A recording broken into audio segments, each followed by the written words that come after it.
سے انکار کیا اور دیکھیے عدالتوں کے فیصلے ہمارے خلاف بھی آتے رہے ہیں، ایک دفعہ نہیں کئی دفعہ آئے ہیں۔ سر تسلیم خم کیا ہے، ہم نے کہا جی آیا ہے، عدالت کا آرڈر ہے، ہم اس کو منو ان تسلیم کرتے ہیں۔ اب عدالت حملے کرنا اور کہنا کہ جی عدالتوں کی انٹرفیئرنس ہے تو کیا کریں؟ آپ کو کھلا چھوڑ دیں کہ آپ آئین کو بھی پامال کریں، آپ قانون کو بھی فالو نہ کریں، آپ ہائی کورٹ کے آرڈر کو بھی نہ مانیں اور ایک ضد پہ اڑ جائے صرف اقتدار کی خاطر۔ اور یہ گورنر صاحب پہ مجھے انتہائی افسوس ہے، 4 دن کی گوردنی کے پیچھے اپنا ایمان بیچا، آئین کو پامال کیا اور اپنے حلف سے روگردانی کی۔ گورنر کا حلف کیا کہتا ہے؟ وہ کہتا ہے I shall preserve, protect and defend the constitution of Pakistan. میں آئین پاکستان کا تحفظ کروں گا، میں آئین پاکستان کا دفاع کروں گا، میں آئین پاکستان کی پاسداری کروں گا۔ تو یہ آرٹیکل 6 کا جب پرچہ ہوگا FIA کے تحت اور ٹرائیبیونل بنے گا اور کیس چلے گا تو میں سمجھتا ہوں یہ ساری ویڈیوز ایز ایویڈنس چلیں گی۔ باقی ان کے دل میں جو آتا ہے یہ کریں۔ آئین بھی واضح ہے، قانون بھی واضح ہے، پچھلے 29 دن سے پنجاب میں کوئی حکومت نہیں ہے، تو یہ جو بحالی کا آئیڈیا آیا یہ پہلے کر لیتے۔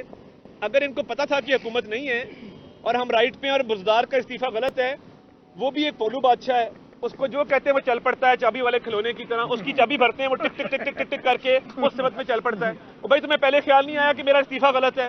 تمہیں پہلے خیال نہیں آیا کہ میں وزیر اعلیٰ کے الیکشن میں حصہ لے رہا ہوں امیدوار کے ساتھ بیٹھ کے؟ تو یہ اب جو مرضی کریں، یہ روئے پیٹیں، چیخیں ماریں، لیٹیں، احتجاج کریں، جلاؤ گھیراؤ کریں، حلف آج ہوگا، ہر حال میں ہوگا۔ اور حمزہ شہباز شریف آج وزیر اعلیٰ سیکریٹریٹ جائیں گے انشاءاللہ۔ پہلا کام کریں گے حمزہ صاحب، پہلا کام کیا کریں گے اس کے بعد؟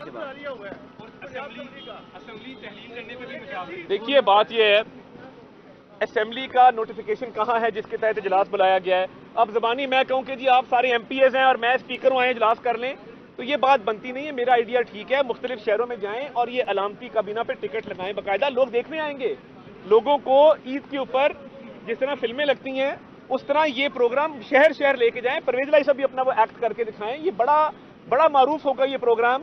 دیکھیے ہم نے پرائرٹیز اپنی طے کر لی ہیں، سب سے پہلے لا اینڈ آرڈر کی میٹنگ ہوگی، عید پر بڑے اجتماعات ہیں، عید پر جو عید کی نماز ہے اس حوالے سے معاملات ہیں، پارک تفریح گاہوں پہ، سیر گاہوں پہ لوگوں کا ہجوم رش ہوگا، اس میں جو سیکیورٹی کے انتظامات پورے پنجاب میں کرنے ہیں، پہلا اجلاس وہ ہوگا۔ اس کے بعد دوسرا اجلاس جو ہے، نہیں دیکھیے دوسرا اجلاس جو ہے وہ ڈیزل کی شارٹیج والا بہت اہم معاملہ ہے۔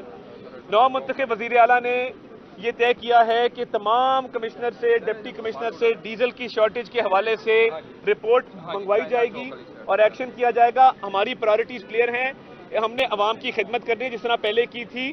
ان ڈراموں کی اور ان اوچھے ہتھ کنڈوں کی، ان غیر آئینی حربوں کی، ان غیر قانونی اقدامات کی قطعاً کوئی گنجائش نہیں ہے۔ یہ ملک پاکستان ہے، یہ پنجاب کا صوبہ ہے، یہ 12 کروڑ آبادی کا صوبہ ہے، ان لوگوں کی خدمت کرنا ہمارا فرض ہے۔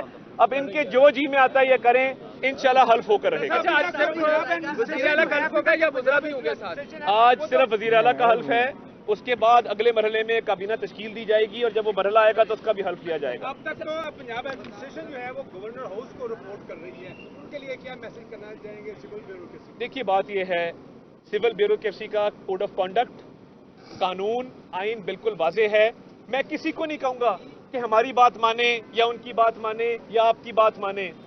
جو آئین کہتا ہے، جو قانون کہتا ہے، جو ہائی کورٹ کے آرڈرز میں درج ہیں، آپ اتنا کیجئے، باقی کچھ کرنے کی ضرورت ہی نہیں ہے۔ اچھا یہ بتائیے کہ اگر 2 وزیر اعلیٰ ہوں گے، ابھی حمزہ شہباز صاحب ظاہر وہ جیت کے آئے، وہ آئینی وزیر اعلیٰ ہوں گے، عثمان بزدار صاحب کو کیسے نکالیں گے؟ گرفتار کریں گے پولیس کے ذریعے؟ نہیں دیکھیے شریف آدمی ہے، بھولا آدمی ہے، اس کو جو کہتے ہیں وہ کر دیتا ہے، وہ کچھ بھی نہیں کریں گے، اس بیچارے کو کیا کرنا ہے ہم نے؟ دیکھیں میں تو ان کو ریکویسٹ کروں گا، عثمان خان بزدار صاحب، آپ کے والد فتح محمد بزدار صاحب بڑے شریف آدمی تھے، ہمارا بڑا تعلق تھا ان سے، تو آپ بھلے آدمی ہیں، بھولے آدمی ہیں، آپ کے نام پہ فرا 85 کروڑ روپیہ کھا گئی، آپ کو پتہ نہیں لگا۔ مہربانی کریں یہ آئین اور قانون کو اپنا رستہ اختیار کرنے دیں، ہرڈل کریٹ مت کریں۔ ہم نے اپنی میٹنگز کرنی ہے، پنجاب کے عوام کو ریلیف پرووائڈ کرنا ہے، آگے عید کے معاملات ہیں، سیکیورٹی تھریٹس ہیں، ڈیزل کی شارٹیج ہے، ان تمام معاملات کو ایڈریس کرنا ہے۔ باقی یہ جتنے بھی اجلاس کر لیں، یہ بات واضح ہو چکی کہ جو استعفیٰ دیا گیا وہ استعفیٰ دینے کی نیت سے دیا گیا، جو استعفیٰ منظور کیا گیا